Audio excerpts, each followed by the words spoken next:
skala upah. Nah, sebenarnya struktur skala upah itu kelanjutan dari job grading. Nah, caranya sebenarnya simple. Kemarin kan kita udah punya job grading tuh, yang tabel itu. Ada golongan satu, golongan dua, golongan tiga, ya kan? Kolom satunya. Kemudian kolom duanya adalah skor minimal, ya. Kolom tiganya skor maksimal. Itu pun kalau pakai metode poin, ya nggak? Kalau nggak pakai metode poin, ya nggak perlu ada tuh kolom itu tuh. Di skip aja, udah. Kan misalnya pakainya pakai ranking misalnya, ya. Atau pakai klasifikasi, ya udah. Nggak perlu ada poin. Memang nggak pakai metode poin kok. Ngapain gitu? Nah, kolom berikutnya, kan, kolom satu kan golongan, ya. Kolom dua poin terkecil, kolom tiga poin terbesar. Nah, kolom keempat itu daftar jabatan, ya kan? Daftar jabatannya apa aja yang masuk dalam golongan-golongan tadi. Saya ambil contoh nih, golongan satu, misalnya poinnya terkecil 100, terbesar 200, ya itu di kolom duanya, kolom tiganya. Ya. Kolom tiganya daftar jabatannya, yang termasuk golongan satu jabatan apa saja, contohnya. Misal, cleaning service, ya, kernet angkutan, apalagi tukang bongkar muat barang di gudang. Nah, itu kan pekerjaan-pekerjaan yang low skill, betul nggak? Low skill. Kalau di garment tuh ada tukang ampar itu. Ya, jadi jobnya cuma ngamparin kain aja gitu. Kain diamparin gitu ya, berapa helai, baru kemudian dipasang di atasnya pola, baru dipotong. Gitu. Jadi ada tukang ampar, ya tukang ampar kerjanya cuma ngampar-ngampar kain. Gitu. Simple aja gitu. Itu bisa masuk di golongan satu. Ya. Nah, jadi kalau kita udah bikin itu golongan, ya kolom satu, kolom dua, kolom tiga boleh dipakai poin. Kalau memang pakai metode poin, kolom berikutnya daftar jabatan. Ya, yang masuk golongan satu jabatan apa saja, golongan dua jabatan apa saja, dan seterusnya. Udah selesai job gradingnya. Terus sekarang dilanjutkan menjadi struktur skala upah itu apa? Tinggal tambah tiga kolom ke kanan. Tinggal tambah tiga kolom ke kanan. Tadi sesudah daftar jabatan nih. Nah, kolom berikutnya adalah upah terkecil. Berapa? Tambah lagi satu kolom di kanan.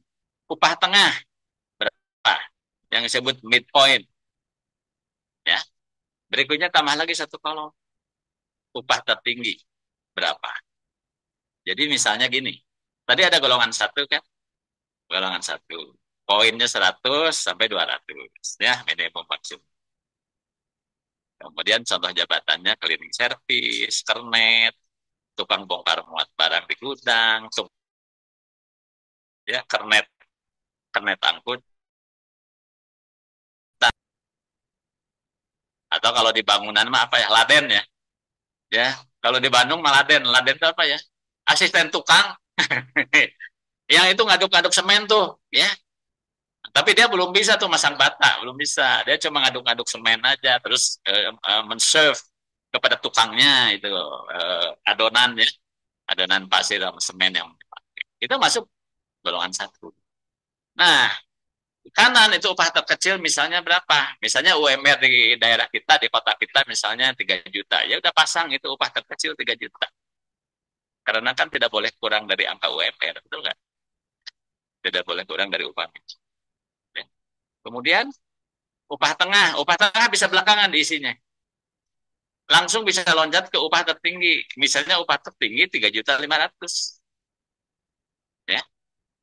Untuk menentukan upah tengahnya gampang kan? Berapa angka pertengahan antara 3 juta sampai 3.500.000? Tinggal kita pasang berapa? 3.250.000, betul nggak, selesai?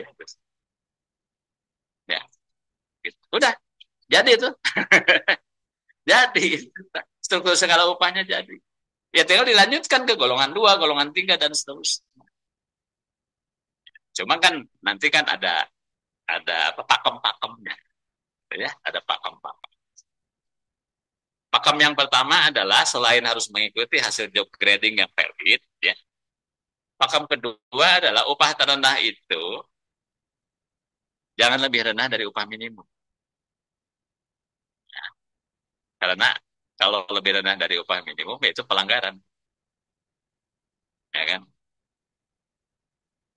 Cuma kalau itu maksudnya upah pokok, itu boleh 75% dari upah minimum. Kalau itu upah pokok. Tetapi yang 25%-nya nanti harus dimunculkan tunjangan tetap. Gitu ya. Tapi hemat saya sih kalau level paling bawah mah belum belum perlu ada tunjangan jabatan misalnya ya. Belum perlu. Kalau level supervisor ke atas atau staff, ya mungkin perlu dimunculkan tunjangan jabatan. Karena salah satu contoh tunjangan tetap itu yang paling populer di lapangan tunjangan jabatan.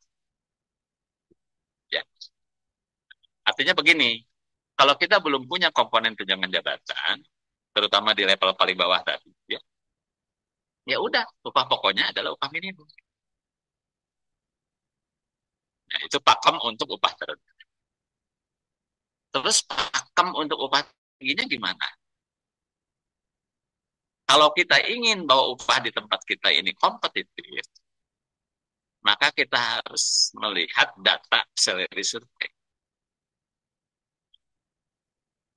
Sebenarnya salary survei itu prosesnya, outputnya itu salary guide sebenarnya. Ya. Jadi kalau salary survei itu kan proses kumpulin data tuh, kita ditanyain tuh sama konsultan atau sama surveyor, ya gaji kamu berapa, jabatan kamu apa, pendidikan kamu apa, masa kerja berapa tahun, nanti dikolek tuh semua industri itu, ya kan? Dan itu pekerjaan riset itu, survei itu, sebenarnya mahal itu. Mahal kalau kebutuhannya spesifik karena kita mesti survei sendiri ya nggak? Atau nyuruh konsultan bayar gitu. Kalau mau yang gratisan ada sih, ada yang gratis. Ya. Yang populer apa? Kelly Salary Guide. Ya. Atau dari misalnya Jobstreet. Ada sih di Indonesia beberapa melakukan salary survey. Kita bisa merefer ke situ. Bisa. Ya. Jadi itu kan maksudnya adalah supaya untuk mengetahui ini untuk suatu job, untuk suatu pekerjaan, itu kisaran upahnya itu berapa sih? Tapi nanti biasanya dipecah berdasarkan jenis industri. Industri apa aja? Industri tekstil misalnya, industri perbankan, industri IT, ya. Industri pendidikan, ya kan pendidikan juga sudah jadi industri sekarang mah ya. Karena sudah ya udah kayak bisnis sih ya, pendidikan juga. Jadi makanya juga industri pendidikan. Industri itu kan kalau menurut ilmu ekonomi adalah kelompok perusahaan-perusahaan sejenis, kan gitu. Ya. Jadi sekarang itu kan ya sekalipun mungkin rada kurang serak pendidikan disebut bisnis, tapi faktanya kan bisnis. Sama dengan rumah sakit ya enggak? Rumah sakit juga bisnis. Makanya kan banyak konglomerat pada bikin rumah sakit. Karena mungkin prospeknya bagus gitu. Ya. Nah, itu kurang lebih. Bicara tentang sistem remunerasi itu pertama kita bicara komponen, ya, dan yang kedua kita bicara struktur skala upah. Yang ketiga, ini satu unit kompetensi, yaitu menentukan upah pekerja.